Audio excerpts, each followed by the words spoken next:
रोजाना बिला नागा खुशियां किधर जांदियां ने ते गमियां किधर जांदियां ने। हदीस मुबारक चाहता है कि रोजाना बिला नागा जड़ी खुशियां ने अल्लाह सामने खड़ियां हो जांदियां ने, कहदियां ने या अल्लाह साडे वास्ते की हुक्म है, असी किधर जाइए। ते अल्लाह ताला फरमांदा खुशियां नूं, अल्लाह फरमांदा कि जेड़े मेरे मुखालिफ ने, जेड़े मेरे नाफरमान ने, उन्हां वाल टुर जाओ ते खुशियां उन्हां वाल टुर जांदियां ने। उस तो बाद गमियां होंदियां ने, परेशानियां होंदियां ने, फाके आउंदे ने, अल्लाह दे सामने आके खड़े हो जांदे ने, अर्ज करदे ने या अल्लाह साडे वास्ते की फैसला है, साडे वास्ते की हुक्म है, असी किधर जाइए। कि अल्लाह फरमाएगा जेड़े मेरे मुकर्रब बंदे ने, जेड़े मेरे नेक बंदे ने, जेड़े मेरी मुहब्बत करने वाले बंदे ने, तुसी उन्हां वाल टुर जाओ। ते जेड़ियां खुशियां ने अल्लाह दे मुखालिफिन वाल टुर जांदियां ने, ते जेड़े अल्लाह दे नेक बंदे ने उधर फाके गमियां परेशानियां टुर जांदियां ने। अल्लाह फरमांदा ताकि मैं अजमावां कि जेड़े मेरे मुकर्रब बंदे ने वो मेरे नाल किन्नी मुहब्बत करदे ने, किन्ना सबर करदे ने। हदीस मुबारक चाहुंदा है अल्लाह दे पाक पैगंबर ने फरमाया सल्लल्लाहु अलैहि वसल्लम,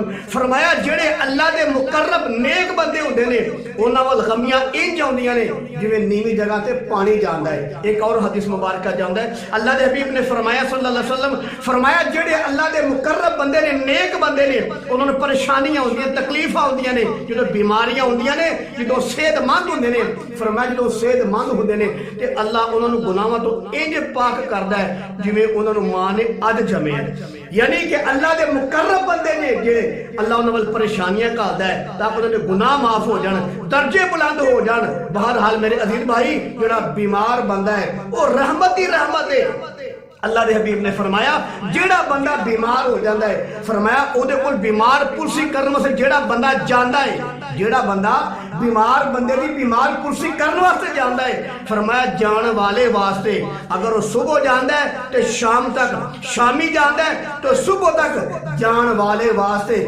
70,000 फरिश्ते सुबह तक दुआए मगफरत करते रहते हैं। ये बीमार बंदे वास्ते ने, जेड़ा बंदा बीमार है अल्लाह ताला ओदी बरकत नाल बीमार पुरसी करने वाले वास्ते 70,000 फरिश्तियां दी ड्यूटी ला देंदा है कि इहदे वास्ते दुआ मगफरत करो। ते मेरे अजीज भाई अगर वो रमजान दा महीना होवे,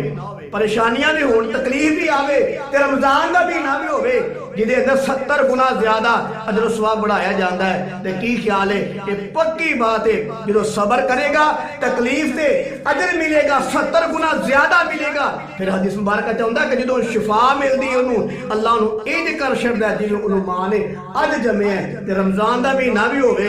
ते ओदो 70 गुना अजर भी ज्यादा होवे। ते की ख्याल है जेड़ा बीमार बंदा जो शिफा याब हुंदा है अल्लाह उहदे गुनाह सारे माफ कर छड्डदा, अल्लाह उन्होंने इंज कर छड्डदा है जिवें उन्होंने मां ने अज जम्मिया। ते मेरे अजीज भाइयों जिन्हां दे तकलीफां आईयां ने, परेशानियां आईयां ने, इन्हां नूं कल क़यामत नूं अल्लाह इन्ना अजर देगा, इन्ना अजर देगा कि जिन्हां नूं कदी तकलीफ नहीं आई, कदी परेशानी नहीं आई, वो वेख के ते हसरत करनगे, कहणगे काश कदी दुनिया दे उत्ते कैंचियां लैके साडे जिस्म नूं कटिया जांदा, साडियां बोटियां बोटियां कीतियां जांदियां, अज सानूं भी वो इनाम मिलदा जो इन्हां तकलीफ वाले नूं इनाम मिले है। तो मेरे अजीज भाइयों जो तकलीफ आ जाए तो सबर करना चाहिए, और सबर के बारे कुरान मुकद्दस का फैसला इन्नमा युवफ़्फ़स साबिरून अजरहुम बिगैर हिसाब कि जेड़ा बंदा सबर करेगा अल्लाह ताला कल क़यामत में बगैर हिसाब तो जन्नत दाखिल कर देगा।